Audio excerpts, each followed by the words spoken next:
we are not just beyond the shadows. I've taken y'all beyond the Mason-Dixon line. We're down here at the Myrtles Plantation in Louisiana, and I gotta tell you, this must be the mecca for ghost hunters. Apparently, this place is incredibly haunted in the main house. I didn't get to go into the main house except on a tour, because the rooms there are like nearly $300 a night, but we did get to go on the tour and did get to talk with some of the people around here. I guess you all probably know the basic story. There's a female slave who worked in the house. She was eavesdropping. When the owner of the plantation found out about it, he cut off her ear in punishment and kicked her out of the house. Eventually, she came back, tried to poison the kids with hopes that she could then come and cure them. But from my understanding, one white oleander leaf can kill a horse. She put 16 of them into a cake. So she killed the kids and his wife, and the other slaves eventually took her out, hung her over the Mississippi, and when she was dead, cut her down, threw her in the river. Her soul is one of them who's still here. In addition to that, I'm told there's Confederate soldiers. There's one story where a lady woke up in the main house, in her room. Her husband was sleeping next to her, and there was a Confederate soldier sitting on the foot of her bed. She jumped up, ran down, got in the car, drove out of the plantation, then called her husband and told him, "Yeah, I'm gone now. Here's what happened." Brave, right? But anyway, we've got a lot of stuff we've seen here. I got a lot of good shots. I can't say anything paranormal happened, but I haven't went over the pictures yet either. So if I find anything, I will throw it up. Otherwise, I'm just going to show you some shots of this incredible place.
Spanish moss.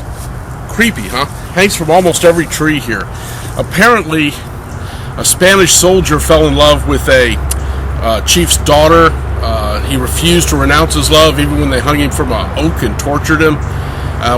Just before he died, he said his love would not only not renounce it, but it would continue to grow.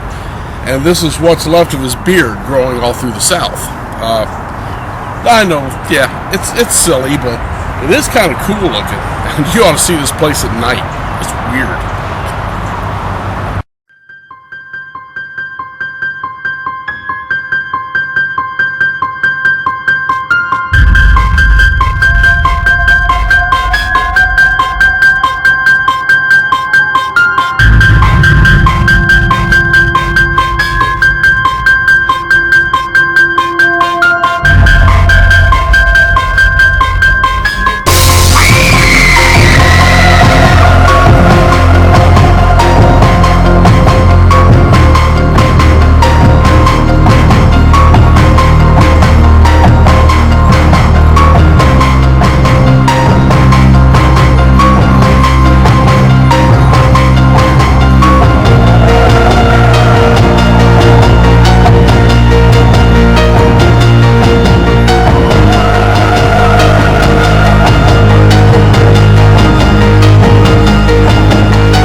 There's a lot of death associated with this building. One of the neat ones was a man who married into the family. His name was William Winters. He was an attorney. Apparently somebody rode up on their horse, called out to whoever was out here. I don't know if it was a slave or a kid. He was in need of a lawyer. And William was. And William come out and said, "What can I do for you?" And this guy dumped a double-barrel shotgun into him. William actually crawled back in the house, was trying to crawl upstairs to his wife. She heard the ruckus, was trying to come downstairs, and I think he eventually passed away, either on the stairway or on a sofa or something real close. Recently, somebody staying here the night reported hearing this ruckus and heard someone coming up the steps in a labored fight to get up there. And also has heard a woman crying, which they directly associate with William and his wife. Now, as I've said many times, today, what is the punishment for killing a lawyer? I think it's less than $20 fine, but apparently they really felt bad about this one.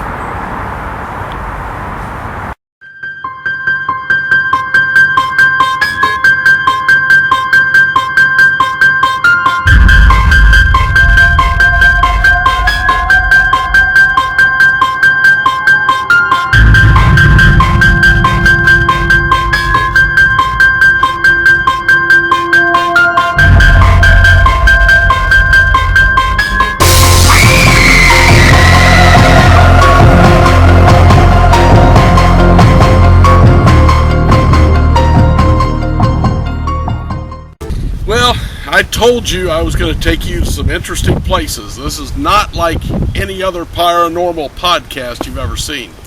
I'm in Yazoo City, Mississippi.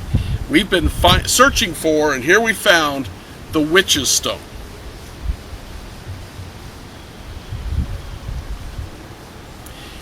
This legend goes that about 1884, a child was going out fishing, little boy going out fishing, heard some screams, went to a house, looked in the window, seen two men being tortured and an old witch, which everyone called the witch, cackling and dancing and whatever witches do. He went and got the sheriff. Sheriff showed up at the house. She ran out the back door. He pursued her, eventually caught up with her. She had fallen into quicksand. For whatever reason, the sheriff at that time let her drown.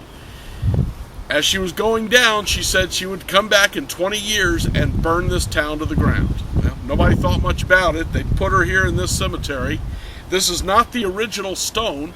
The original stone's been missing. But the original stone only said TW, which apparently means the witch. They also put hard chain link around it to keep her in here. But in 1904, a fire literally burned over half of Yazoo City, exactly 20 years after her death. When they came back here, after the fire was under control, the stone at the time was broken, and so was the chain link that was holding her back. So, did the witch come and burn the city? Who knows? I seriously doubt it, but it's a hell of a good story. And here's the grave. Here's all that's left. You make your decision on it.